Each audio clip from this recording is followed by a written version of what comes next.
자, 마지막으로 책임감에 대한 얘기를 해보려고 해요. 우리 티볼에 대한 원격 수업 내용이 여기서 마무리이기 때문에 책임감에 대한 얘기를 하면서 마무리를 짓고자 하는데, 자, 책임감이 뭘까요? 자, 여러분도 어느 정도 이제 5학년이니까 이 정도 어휘는 의미를 알고 있겠지만, 네, 자신에게 주어진 역할에 최선을 다하는 것이에요. 여러분한테는 일루수가라는 역할이 주어질 수도 있고, 볼루수라는 역할이 주어질 수도 있고, 좌익수나 중견수라는 역할이 주어질 수도 있죠. 어떤 역할이 주어질진 몰라요. 상황이나 나의 능력이나 이런 부분이 다 고려되어서 역할이 모두 하나씩 주어질 거예요. 근데 그 역할을 나누었다는 건 오늘 수비 얘기를 하면서도 봤지만 모두 자신이 맡은 구역을 나눠 놓은 거거든요. 그러면 어떤 친구도 다른 친구가 내 역할을 대신해 줄 수는 없는 거예요. 내 역할은 나만이 해줘야 되는 거예요. 좌익수는 자신의 위치를 꼭 지켜야 하고 자기 신에게 공이 떨어질 때 플라이아웃을 시킬 수 있어야 하고 혹은 플라이아웃이 안 됐을 때는 공을 잡아서 루에 빠르게 던져줄 수 있어야 하는 역할이 있는 거예요.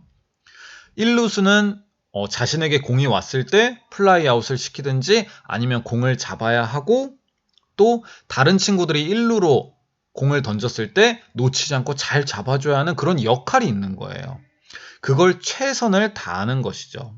여기서 최선을 다하는 것이 중요한 이유는 우리가 전문적인 운동선수가 아니잖아요. 그러니까 당연히 실수도 할 수 있고 부족한 부분이 있을 수밖에 없는 거예요. 하지만 최선을 다했다면 된 거예요. 내가 최선을 다해서 공을 잡아보려고 했고 최선을 다해서 놓치지 않으려고 했고 최선을 다해서 내 역할을 하려고 노력했다면 그것으로 충분한 거예요.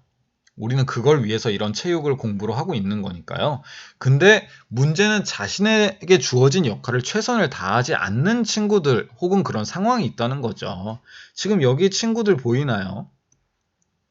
지금 이 친구들은 수비수 상황이죠. 지금 글러브를 끼고 있으니까. 근데 이 친구들이 옆에 있는 친구랑 서로 잡담을 하고 있어요. 근데 옆에 있는 친구는 멍하니 하늘을 보죠. 하늘에서 혹시 공이 떨어지고 있을지도 모르죠. 근데 옆에 있는 친구랑 얘기를 하기도 하고 또 이 옆에 사진을 봐도 지금 공이 떨어지고 있는 상황인데 그 앞에 있는 수비수가 제 역할을 하고 있나요? 네, 아니죠. 지금 이 친구는 멍하니 다른 생각을 하고 있는지, 딴짓을 하고 있는지, 수비하고 있는 준비 자체가 아예 안 돼 있어요. 그럼 이 친구한테 공이 잘 왔는데 이걸 플라이 아웃 시킬 수도 없을 거고, 이 공이 떨어져도 빠르게 반응해서 공을 던져주기도 어렵겠죠. 그러면 플라이아웃으로 아웃을 시킬 수도 있었고 혹은 떨어진 공을 잡아서 던져주면은 1루타 정도로 끝낼 수도 있었는데 이 친구가 이렇게 멍하니 있다가 2루타, 3루타가 될 수도 있는 거죠. 책임감이라는 건 운동에서 이렇게 중요한 거예요. 더군다나 이런 야구형 게임에선 더더욱 중요하고요.